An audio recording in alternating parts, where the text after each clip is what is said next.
handcuffs snapped around Yoon Seo-jin's wrists. Reporters surged forward. Did you steal the money? Do you have anything to say? Are you admitting guilt? Camera flashes exploded around her, but Seo-jin wasn't looking at the reporters. She was looking at Chairman Kang Min-seok, standing near the courthouse entrance, watching, smiling, not the smile of a mentor, not the smile of a father, the smile of a man who had won. A chill ran through her. Something was wrong, terribly wrong. Before the day ended, everything she believed about her life would be shattered. 15 years earlier, life had been simple. Seo-jin lived with her parents in a small but happy home. Her father worked long hours, her mother worried too much, and dinner was always loud. She thought it would last forever. Then one morning, reporters surrounded their house. Television crews blocked the street.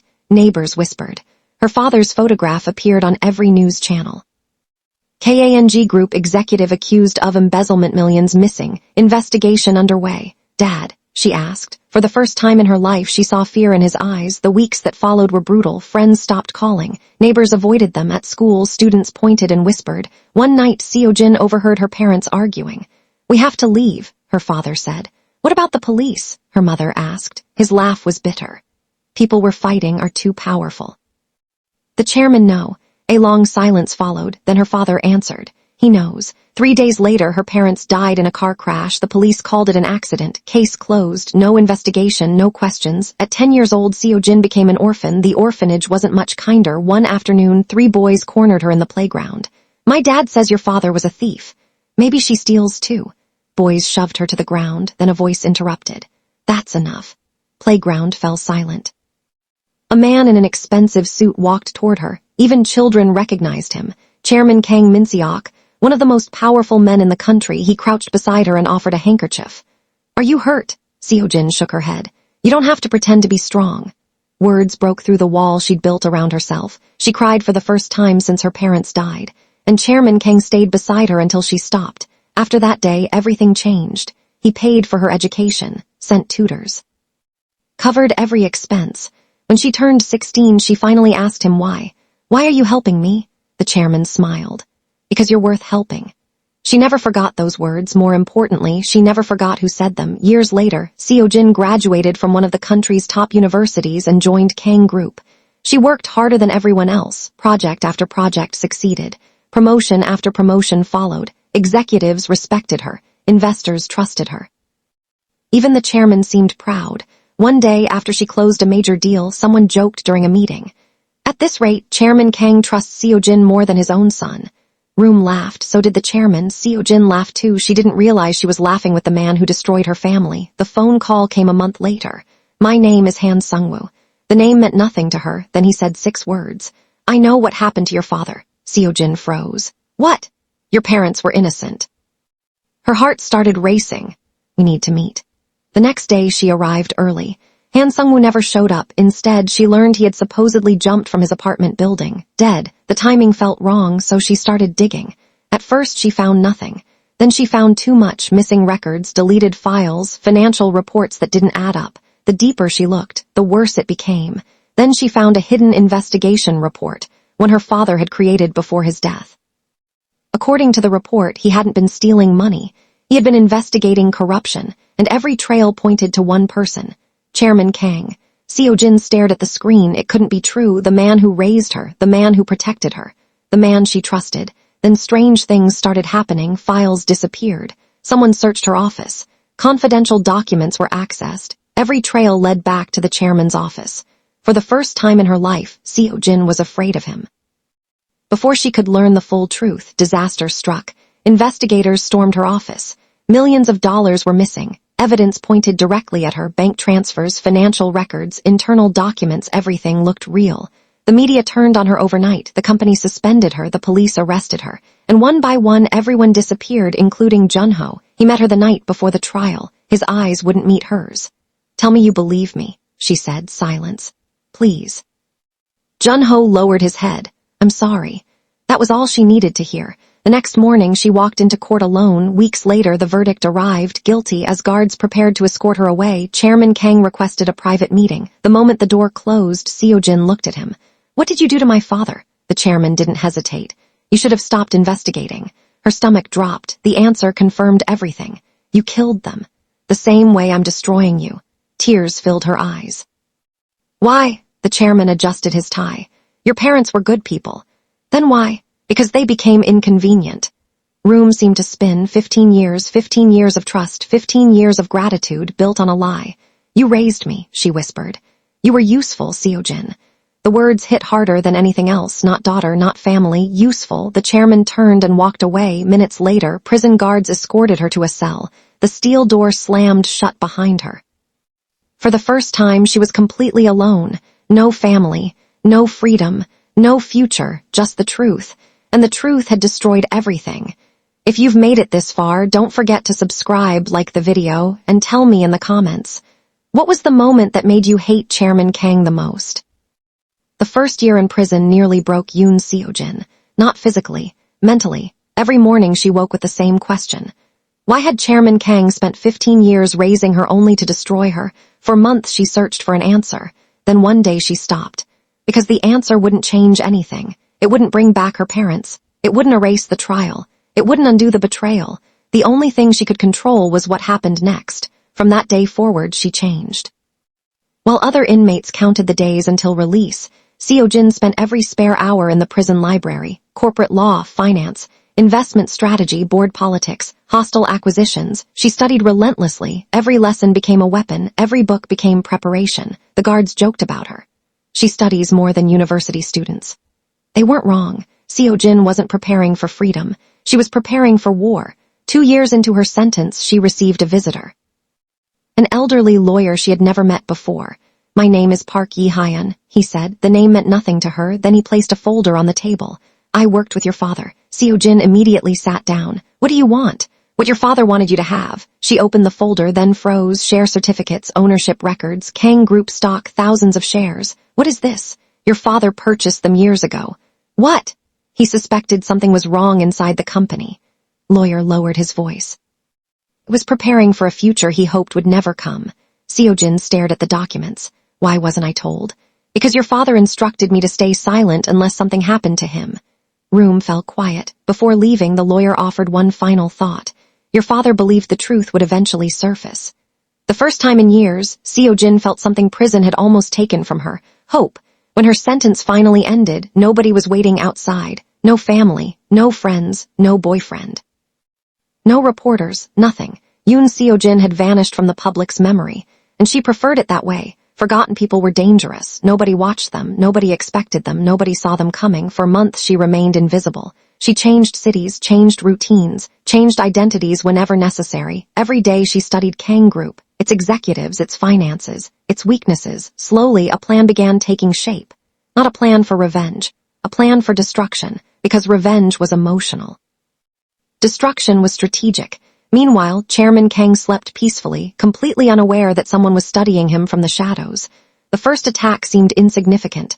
A senior executive resigned. The chairman barely reacted. Replace him. A replacement was hired, problem solved, or so he thought. Weeks later, another executive left, then another, then another. During a management meeting, Chairman Kang slammed a file onto the table. 4 executives in 3 months. Nobody spoke. What is happening? We're investigating, an executive answered. Then investigate faster. Room immediately fell silent. Across the city, Seo-jin reviewed the meeting summary on her tablet. A faint smile appeared. The resignations weren't random. The executives were being recruited, one by one, not enough to trigger panic, just enough to create pressure. The second attack arrived 2 months later. Kang Group had spent nearly a year negotiating a major acquisition. The deal was worth billions. Then confidential information leaked. The target company withdrew. The negotiations collapsed overnight. What happened? Chairman Kang demanded during the emergency meeting. Nobody had an answer. His son frowned. Someone leaked internal information. Don't know. The second time, Chairman Kang found himself facing an invisible enemy. Meanwhile, Seo-jin watched the breaking news from her office. Kang Group acquisition talks collapsed. She switched off the television. One failed deal wasn't enough. Not yet. The third attack targeted something more valuable than money. Trust. An anonymous report exposing corruption inside one of Kang Group's subsidiaries appeared online. The report included financial records and internal communications, enough evidence to trigger investigations. Journalists seized the story. Investors became nervous. Employees started asking questions. Most importantly, Chairman Kang became uneasy. The attacks were too precise, too deliberate. Whoever was behind them understood his company. Understood strategy, understood him. Late one night, he sat alone in his office reviewing reports. His phone buzzed, a delivery notification. Minutes later, an assistant entered carrying a sealed envelope. "This arrived for you." "Sent it?" "No return address." Chairman opened it after the assistant left. Inside was a single sheet of paper, no message, no signature, just a document. The moment he saw it, the color drained from his face. It was a page from an investigation file connected to Yoon Seo-jin's father, a file that should no longer exist. For several seconds, Chairman Kang stared at it. Then he slowly sat down. For the first time in years, he felt genuine fear. Not fear of losing money, not fear of losing power, fear of the past. Because only a handful of people had ever seen that document, and every one of them was supposed to be gone. The chairman looked out at the city lights. Somewhere out there, someone was sending a message, not a threat, a reminder. And the most terrifying part, he still had no idea who it was. If you're enjoying the story, don't forget to subscribe, like the video, and tell me in the comments. When do you think Chairman Kang will realize who's behind everything? Because for the first time in a very long time, the man who controlled everyone else had started looking over his shoulder. Chairman Kang finally stopped pretending everything was under control. The executive resignations, the failed acquisition, the leaked corruption report, the anonymous document tied to Seo-jin's father. Someone was attacking him. And for the first time in years, he didn't know who. One morning, he stormed into the boardroom and threw a file across the table. "Find them." Directors exchanged nervous looks. "I don't care how much it costs," he said. "I want a name." After the meeting, he summoned his head of security, a former intelligence officer known for solving problems quietly. "No excuses," Chairman Kang said. "Find whoever is behind this." Investigation began immediately. Former executives were tracked. Financial records reviewed, leaked documents analyzed. For the first time, Kang Group wasn't hunting competitors. It was hunting a ghost. Across the city, Seo-jin received the update. Her assistant looked uneasy. "They've hired investigators." "I expected that." "Shouldn't we slow down?" Seo-jin shook her head. "No, it's time to push harder." A week later, one of Kang Group's largest foreign investors withdrew from a major development project. The decision shocked the board. The investor had worked with the company for years. Inside an emergency meeting, panic spread. If one investor leaves, others may follow. Chairman Kang remained silent, but his instincts told him the same thing they had been telling him for months. This wasn't coincidence. Someone was applying pressure with surgical precision. Days later, the company's stock slipped, not enough to create a crisis, just enough to raise questions. Financial media began paying attention. Investors started asking uncomfortable questions, exactly as Seo-jin intended. Her assistant watched the news and smiled. "Aren't you happy?" "No, not." "Because fear fades." Seo-jin switched off the television. "I want consequences." The next blow landed inside the company itself. Director Choi announced his retirement. The news stunned everyone. For nearly 20 years, he had been one of Chairman Kang's closest allies. The chairman confronted him personally. "Why are you leaving?" Director Choi met his gaze. "Because I finally remembered something." "What?" "Loyalty should be earned." The first time in decades, Chairman Kang watched a trusted ally walk away. That evening, his head of security brought the first real lead. A shell company, small, private. Connected to several executives who had recently resigned. Chairman Kang studied the file. Finally, something tangible. "Who owns it?" The security chief hesitated. "We can't determine the true owner." Chairman's expression darkened. After months of searching, the first clue had led to another dead end. Across the city, Seo-jin wasn't surprised. The shell company had been designed to be found, a distraction, a trail that looked promising but revealed nothing. "You wanted him to discover it?" her assistant asked. "Of course." "Why?" "Because now he'll spend weeks chasing the wrong target." Meanwhile, trouble was growing inside the Kang family. Hyun-woo couldn't stop thinking about the anonymous recording he had received. The more he listened, the more questions he had. One evening, he entered his father's office. "I heard the recording." Chairman Kang didn't look up. "Delete it." Chairman slowly raised his eyes. "Delete it." "What happened to those people?" Silence. "Father, tell me the truth. There are things you don't understand." "Then explain them." "Don't owe you an explanation." Hyun-woo stared at him. "No, you owe me the truth." Room fell silent. For years, Hyun-woo had followed every order. Now he was challenging him, and Chairman Kang hated it. The situation became worse when his wife confronted him later that night. "Tell me the accusations aren't true." Chairman Kang didn't answer. He simply looked away. That was enough. His wife closed her eyes. For the first time in 30 years, doubt entered their marriage. As cracks spread through his family, the investigation finally produced results. The next morning, Seo-jin's assistant rushed into her office. "They found one of our intermediaries." Seo-jin's expression hardened. It was the first meaningful hit she had taken. "If they keep digging, they won't." Assistant frowned. "You sound very confident." Because this was expected. Intermediary knew exactly what to do if discovered. Every backup plan was already in place. Chairman Kang believed he was getting closer. In reality, he was still following breadcrumbs. That night, the chairman sat alone reviewing everything. The resignations, the leaks, the shell company, the anonymous document. A pattern was emerging. The attacks weren't focused on profits. They were focused on people. People connected to an old secret. A secret buried years ago. His eyes drifted to the document linked to Seo-jin's father. For months, he had avoided one possibility. Now he couldn't ignore it anymore. What if this wasn't business? What if it was personal? A name entered his mind. Yoon Seo-jin. Immediately he dismissed it. Impossible. He had destroyed her. Hadn't he? Yet the thought refused to leave. Across the city, Seo-jin stood before a wall covered in photographs, names, and company records. One by one, she reviewed the faces connected to the conspiracy that killed her parents. Then she crossed out another name. Another ally removed. Another piece of Chairman Kang's empire isolated. Finally, her eyes settled on his photograph. A small smile appeared. Because after months of chasing shadows, Chairman Kang had finally started looking in the right direction. And that meant the real game was about to begin. If you're enjoying the story so far, don't forget to subscribe, like the video, and tell me in the comments. When would you have started suspecting Seo-jin? Chairman Kang knew the moment he opened the investigation file. Every lead pointed to one person, Yoon Seo-jin. For several seconds he stared at her photograph, then he laughed. "So you're still alive." His head of security shifted uneasily. "Sir," Chairman Kang closed the file. "Prepare the media team. If Seo-jin wants a war, let's give her one." Across the city, Seo-jin was reviewing reports when her assistant rushed into the office. "What happened?" she asked. The assistant placed a tablet on her desk. Every major news outlet was carrying the same story. Disgraced former executive, linked to corporate sabotage. Yoon Seo-jin returns. After prison scandal. Anonymous sources claim former executive. Behind Kang Group crisis. Seo-jin's expression hardened. Chairman Kang wasn't trying to prove she was guilty.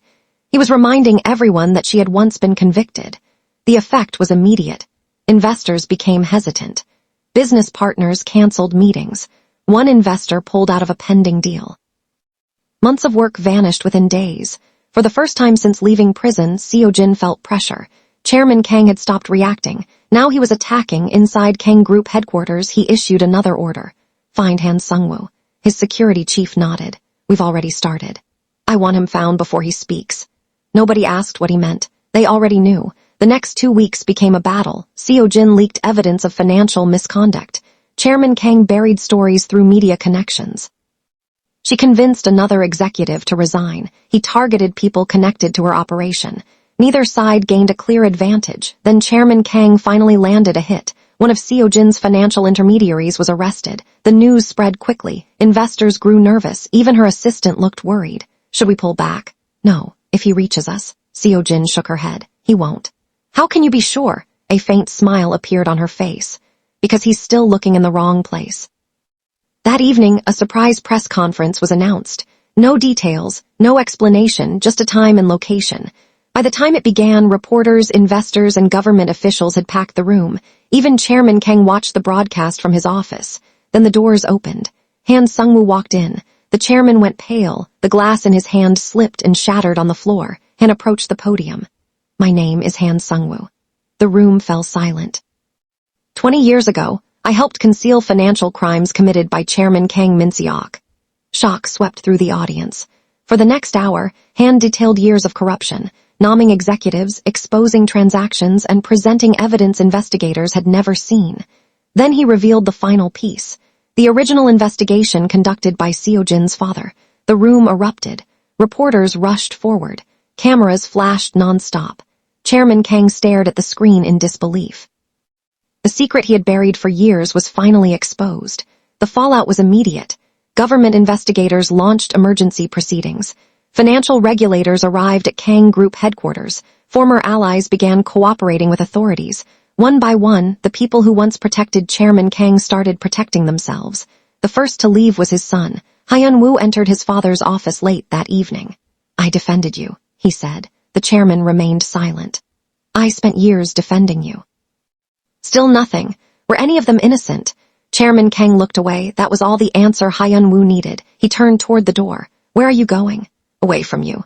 Door closed behind him. The following morning, his wife packed her belongings. 30 years of marriage fit into a few suitcases. "You aren't even going to explain?" he asked. She looked at him for a long moment. "I spent 30 years loving a stranger." Then she walked away. Days later, Kang Group's emergency board meeting began. Every director was present. Every executive, every seat occupied. The atmosphere felt like a funeral. Despite everything, Chairman Kang still believed he could survive. Then the doors opened. Yoon Seo-jin walked in. The room erupted into whispers. She wasn't alone. Lawyers followed behind her. Investors followed behind them. Representatives carrying proxy votes took their seats. Years of planning had led to this moment. Seo-jin sat directly across from Chairman Kang. The vote began. One after another, directors voted against him. By the time the count ended, the result was clear. Chairman Kang had been removed, effective immediately. No applause followed, no celebration. The board simply moved on, as if he were already irrelevant. Then the doors opened again. Investigators entered. The room fell silent. Chairman Kang looked at their badges, then at the handcuffs. Years earlier, he had watched Seo-jin leave in handcuffs. Now it was his turn. The lead investigator stepped forward. "Chairman Kang Min-seok, you are under arrest." Camera flashes exploded outside the glass walls. Reporters surged forward. It was the same walk Seo-jin had taken years earlier. The same humiliation, the same public downfall. As officers secured the handcuffs, Chairman Kang looked toward Seo-jin. Neither spoke. Then he was led away, powerless, defeated. Gone. Several weeks later, Seo-jin received an unexpected visitor, Jun-ho, the man who had abandoned her when she needed him most. He looked nervous. "Owe you an apology." Seo-jin said nothing. "I should have believed you." A long silence followed, then she nodded. "Yes." Jun-ho lowered his eyes. There was nothing left to say. Some mistakes couldn't be undone. When he left, Seo-jin felt nothing. She had already moved on. Months later, she returned to the orphanage where everything began. Children ran across the playground laughing. For a while, she simply watched. Her parents never received justice in their lifetime, but the truth had finally come to light. That was enough. Her phone vibrated. A news alert. Chairman Kang had officially been convicted. Seo-jin looked at the notification, then deleted it. For the first time in years, the past no longer controlled her. She wasn't a victim. She wasn't a prisoner. And she wasn't seeking revenge anymore. She was finally free. If you enjoyed this story, don't forget to subscribe, like the video, and tell me in the comments, did Chairman Kang deserve a harsher punishment? Or was losing everything the perfect ending? And remember, sometimes revenge isn't about destroying your enemy. Sometimes it's about surviving what was meant to destroy you.